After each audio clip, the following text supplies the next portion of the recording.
From retro to next gen, we've got it all. I'm George, a Gen X grown-up, and this is Bit by Bit. Here's a bit that's hot off the press from our friends over at GenXGrownUp.com. Microsoft and Antstream have teamed up to bring a whole bunch of retro classics to the Xbox. Now, I've tried to make sure I've populated as many images as I could in this article without it being image crazy, but these are a whole bunch of stuff from Activision and Blizzard. Here's like a visual of what the interface looks like, and here's a list that I found of every single game that's in this release. I believe there's like 50 games in here, but let's go through real quick. We've got everything is pretty much Atari 2600 and a few DOS games. We've got Activision Prototype, Atlantis 1 and 2. Let's see down here. We got Demon Attack down here, Cosmic Arc. That's a fan favorite. Fishing Derby. I love that game. Hero. Awesome. Kaboom. We've got Pitfall and Pitfall 2. I know some people don't like Pitfall 2. I kind of like it. What else have we got in here? We got some Space Quest stuff. We've got River Raid 1 and 2. Awesome. We've even, for the DOS side, we've got a Zork 1 and a Zork 0. That's pretty neat. So yeah, tons of stuff. This is a very quick article. I suggest you read it because we really need some clicks on our website. Nobody is going to our website to look at all these press releases that I'm putting out almost every day. So head down to the link in the description. Go read the article real quick. Jump onto your Xbox. Download this program. Get yourself some free games via the Xbox X Pass or Game Pass, whatever the hell it's called, and enjoy some retro games on your TV today. Here's a historical bit from bbomb.com, and they're highlighting the 45th anniversary of Pac-Man, which just recently happened here near the end of May in 2025. What I like about this article is it's a very well-researched and well-written article. It's not small. This is not like a quick 2-minute read, but it gives a little bit of the history of Pac-Man, as you would expect and hope in an article talking about its 45th anniversary. It talks about its beauty and simplicity. I love that it's just a few paragraphs and then you're on to the next article topic, a series of accidents, gaming's first mascot, is Pac-Man the first mascot or is Donkey Kong? I don't know, but either way, it's really cool. Gameplay inspired others, and I love that they break it up with nice quote pop-outs like right here. They have some nice visuals. They've done a good job. This is not an AI written article. At least it doesn't feel that way to me. They talk about how it moved into pop culture. Look, we've got the little Pac-Man cartoon image here. Pixels. I know a lot of people don't like that movie. I kind of enjoyed it myself. The Google way to play it in the Google browser, of course. I love that. All the way down through Legacy that endures 45 years later to the Krispy Kreme donuts that came out recently for the 45th anniversary. And those are cool. I still haven't bought a box of those yet. I need to get out and go get me one probably today after recording this. Here's the Lego Pac-Man. I believe John has this set. If not, somebody needs to buy it for him. But anyway, it's really cool. It's a great read. It's a fun article. I highly suggest you click the link that's down in the description and go check it out. Here's a retro racing bit from our friends over at TimeExtension.com. It looks like we get a new port for Windows this time for San Francisco Rush 2049. Now, this is apparently part of something called Project R, which I've personally never heard of, but it's a fan project. They're on version 0.7.0, as it says right here. San Francisco Rush The Rock and 2049 are both being released as part of this package. It's available for Windows, Mac OS, and Linux. They've got a gameplay trailer in here, which is really cool. It looks very faithful and authentic.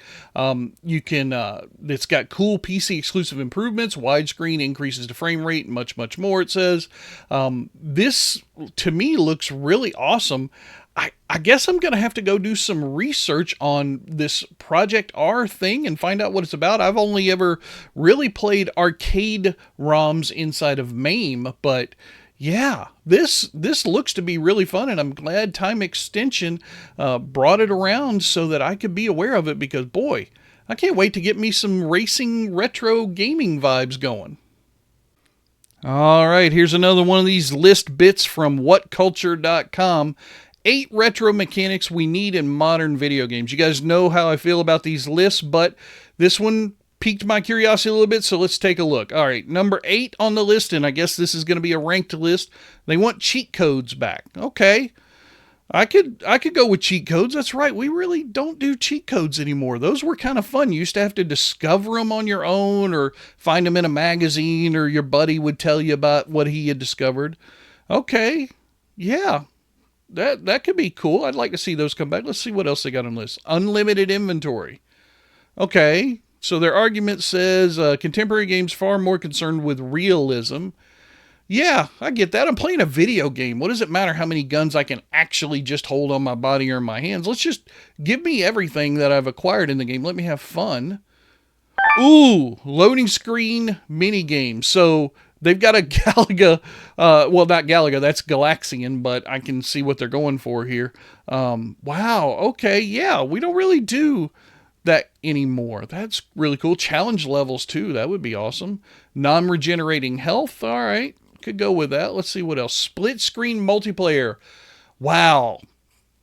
GoldenEye, right? That was where that was one of the best. I mean, that's not what this is, but still. Yeah. Split screen multiplayer for when you're playing with your friends over the couch. I guess that kind of went away because it's just easier to play remotely with each other now. But yeah, oh, there, they even talk about GoldenEye 007. There we go. No tutorials.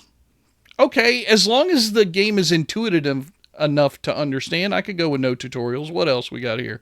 Destructible environments. Yeah, I used to love beating up the car in Street Fighter. That was a lot of fun. What else we got here? Server browsers. Okay. I don't know what that has. That didn't feel like a retro mechanic, but all right. Anyway, decent list. What's culture? I'll have the link down in the description below so you can read their opinions on each one of these items on the list. But that one's not too bad. Yeah, I could see that having a lot of those things would be a lot of fun in modern video games. Okay, here's a little strange bit from kitguru.net that brought me to a deeper interview article on a different website. It's talking about how Nightdive sees an influx of publishers wanting to work with them. And it was just really odd. This article was published a couple of weeks ago as I'm recording this. And it's talking about Nightdive, who is a subsidiary of Atari, as we all know.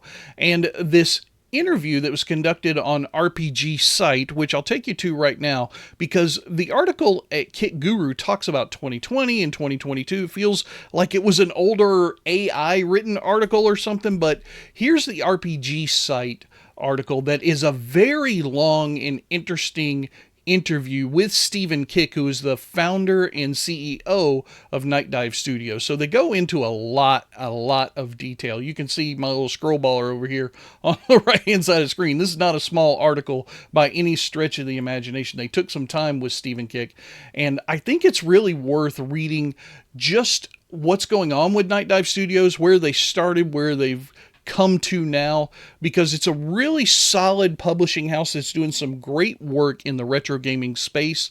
It's probably going to be like a 15-minute read, but I think it's well worth your time. I'll leave the link to the original Kit Guru article in the description down below, because I want to give them credit, because I wouldn't have found it if it weren't for them. So yeah, go check it out, and then definitely read the detailed interview on rpgsite.com. It's well worth it.